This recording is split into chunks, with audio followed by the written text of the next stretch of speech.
Actually ఆ 14 days session తీసుకుంటే first session నుండి ఎందులో ఇన్వెస్ట్ చేయొద్దు, ఎందులో ఇన్వెస్ట్ చేయాలి.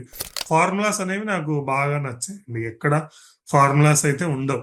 అవైతే ఫార్ములాస్ చాలా క్లియర్‌గా ఉంటాయి. అంత ఏ టు జెడ్ క్లియారిటీ ఉంటదనమాట. ఏ స్టెప్ తీసుకోవాలి. ఇప్పుడు నేను కూడా 5, 6 ఇయర్స్ నుంచి ఇన్వెస్ట్‌మెంట్ చేద్దాం అనుకోని ఉంటున్నాను. కానీ ఆ కన్సిస్టెంట్‌గా, కాన్ఫిడెంట్‌గా సీఎఫ్‌పి చెప్పిన తర్వాత అది తీసుకోవటం అన్నది ఇంకా మీకు బ్యాక్‌గ్రౌండ్ తెలుస్తది.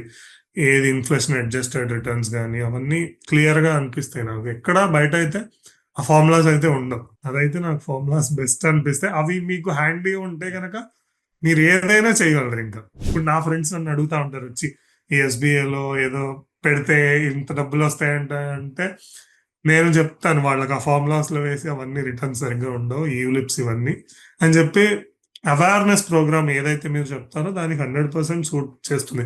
నేను కూడా చాలా యూట్యూబ్ వీడియోస్ చూసేవాడిని. నాకంత యూజ్ అవుతుందా లేదా అని చెప్పి డౌట్‌ఫుల్‌గా ఉండేవాడిని. కానీ ఫర్ ష్యూర్ నేను రాంగ్ అని ప్రూవ్ చేశారు అని నాకనిపిస్తది.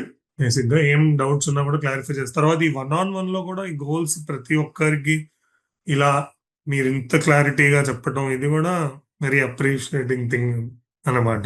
చాలా క్లియర్‌గా ఈచ్ గోల్ మీరే నాకసలు గోల్స్ ఉండవనమాట. నా ప్రాబ్లమ్ అది. కానీ మీరే ఆ గోల్స్ అన్నీ చెప్పి దానికి ఎంత అమౌంట్ కావాలో కూడా చెప్పి అవన్నీ క్లియర్‌గా పెట్టారనమాట. నేను అందుకే అడిగా ఈచ్ ఇన్వెస్ట్‌మెంట్‌కి ఈచ్ మ్యూచువల్ ఫండ్ ఇచ్చేస్తే నేను ఇంకా అందులో ఇన్వెస్ట్ చేసేసుకోవచ్చు అన్నట్టు అనిపించింది. సో, క్లారిటీ వచ్చిందనమాట.